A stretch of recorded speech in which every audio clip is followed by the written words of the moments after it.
Parent involvement is the single most important ingredient to student success. It's almost like that secret ingredient that no one talks about.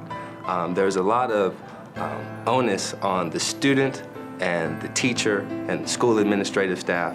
However, the parent is really the spoon that stirs the pot. Advocate. Advocate, advocate, constantly.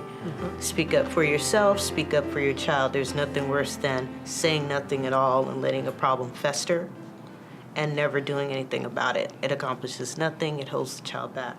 Way to become engaged if you're, not as engaged now is to just attend a parent meeting. Mr. Young will talk about, those a little bit further, but to attend parent meetings that are being held at your school or attend advisory committee meetings such as the ELAC or DLAC at your school or school site council.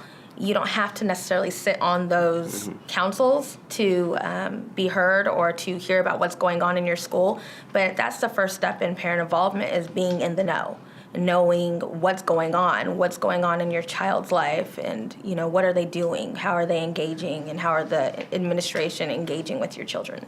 Most parents, I think their parents were worse off than they are now. So I think each parent has to, ask themselves, say, I know how my life is now. Do I want better for my child? What happens by missing school is the state of California says you're truant if you miss more than 10% of your days that are unexcused. It's what's called chronically truant. And they also have a new statistic called chronic absenteeism. So that's just straight across the board 10% of your days. So in our school calendar, 176 days, that's 17.6 days. And it's very easy to miss that many days because you decide that, it's, today's a great day to take off because you've been working hard or things like that. But students who try to be proficient in subjects really need to be in class, in a seat, receiving instruction every day they possibly can. So again, if your child starts to slip up simply by missing class or simply by influence others to do bad things, your school is going to put them on this short list. And this list is going to be, I guess for lack of a better term, a watch list.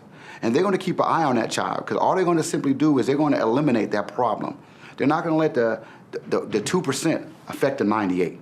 So once your child becomes on that list, unless you intervene quickly, make the corrections, and again, meet with the principals and teachers and police officers and know how important it is that you reel your child back in, then it's going to be very hard to do that. Because to be honest with you, a lot of elementary schools feed into middle schools, they feed into high schools. So once you're on that list, like anything else, your reputation will precede you. And that you can't, it's not going to be a do-over if you take them out of schools. Common Core came about because there was this in the marketplace, whether it be preparation for college or competitiveness in the career or work sector, that students weren't prepared with an essential set of skills, that had kind of gone away.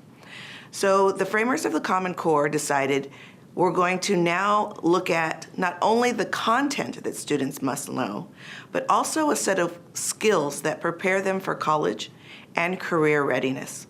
So as a parent, you're able to see on your phone or your computer how your child is doing with their behavior. So every time they're doing something well, they're earning points, and so their score is going up. Every time they do something that needs improvement, you'll see their score dip a little bit, and it balances. What this gives you is a real-time look at what they're succeeding with in the classroom for their citizenship and then what they need improvement with. And if you have a question about it, you can actually message the teacher. And it doesn't have to be just about the behavior. You can also send a message about academics, about maybe a test score they got, a question about a field trip coming up. But it's a direct link to the teacher. So you're able to send a message just like you would a text message.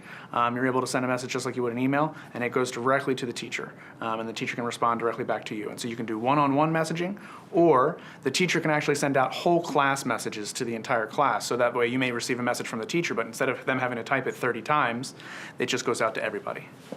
So that the teacher can keep teaching, because you can imagine with all of this choreography that's going on to produce this thing called school, we get a lot of visitors that want to see, well, how are they pulling this off?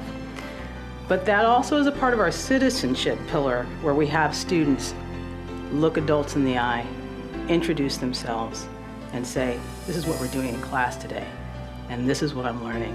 Do you have any questions? We're not afraid of hard work. We're the workhorse, not the show horse. And we have very high expectations for our scholars. And what we find is that people meet you at your expectations. And so we prefer to keep them high, and that is our culture.